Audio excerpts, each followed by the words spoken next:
harus menjiwai. Tulisan kita harus dijiwai, berikan ruh terhadap tulisan kita. Bagaimana ini bisa dilakukan? Ya kalau kita punya kepekaan tadi, kalau kita punya kegelisahan tadi, kalau kita punya banyak referensi untuk dibaca. Nah, ini memang tidak ada dalam teori-teori cara menulis baku di dalam buku-buku yang lain, tapi ini adalah refleksi dari apa yang saya rasakan. Boleh meningkat ke slide selanjutnya, Pak Nur? Atau siapa yang? Nah, barangnya harganya berapa? Giat menulis ya, Bapak Ibu sekalian. Yang pertama, pahami isu. Tadi itu berasal dari kegelisahan kita terhadap apa yang terjadi di depan kita. Kalau bahasa itu untuk menulis atau melihat tulis apa yang kita lihat, lakukan apa yang kita tulis. Jadi yang ekonominya sedang, gimana cara belajarnya? Yang ekonominya bawah, gimana cara belajarnya? Yang ekonominya tinggi, gimana cara belajarnya? Itu tulis saja, semacam refleksi diri. Kemudian setelah memahami isu, baca isu yang diminati. Oh ternyata, maksud baca isu yang diminati nih, contohnya begini. Ketika kita menemukan isu di kelas kita bahwa ternyata ada perbedaan cara belajar anak yang ekonomi sosialnya berbeda, kita baca isu, baca buku-buku yang berkaitan dengan dari sisi psikologi, dari sisi sosial, pendidikan dan lain sebagainya. Baca isu yang berkaitan dengan itu. Google menyediakan banyak referensi. Kemudian tulis dalam bahasa dan kalimat yang saya sampaikan. Orang bisa mati duluan. Maaf Pak Hadi, suaranya gak jelas Pak Hadi. Jadi cukup 7 kata satu kalimat gitulah kira-kira. Yang keempat, tulisan kita tidak menggurui dan tidak sewenang-wenang. Maksudnya sewenang-wenang.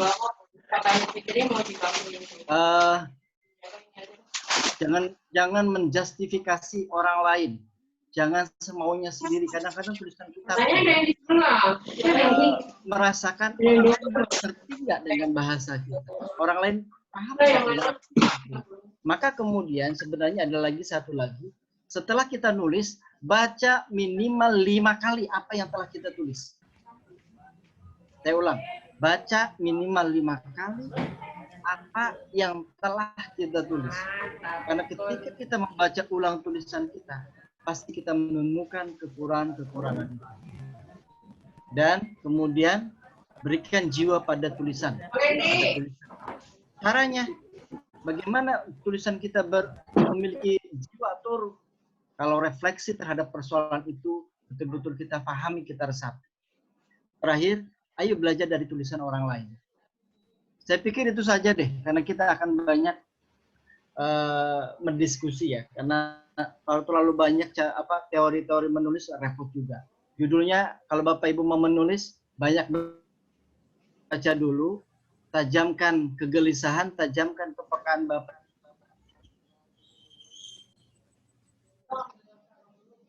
terhadap isu dan mulai tulis saja dulu. Kira-kira itu.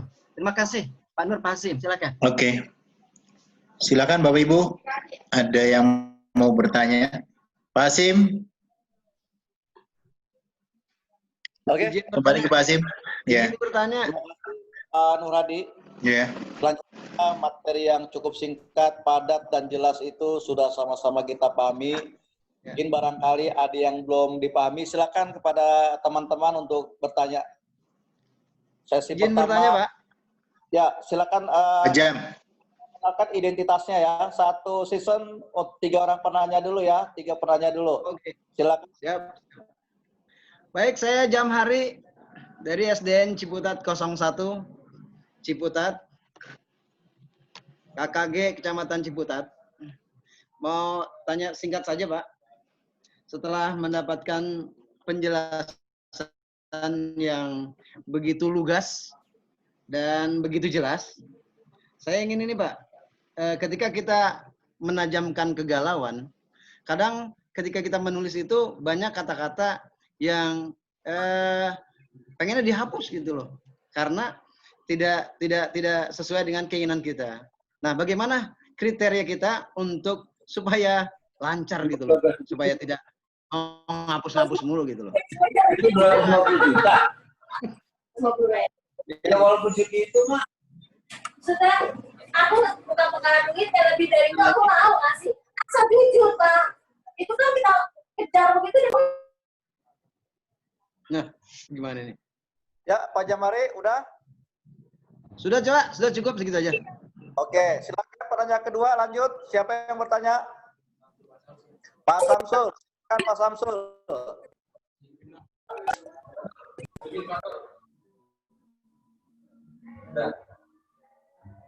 Assalamualaikum, Pak Marawi. Nyalakan dulu mic-nya.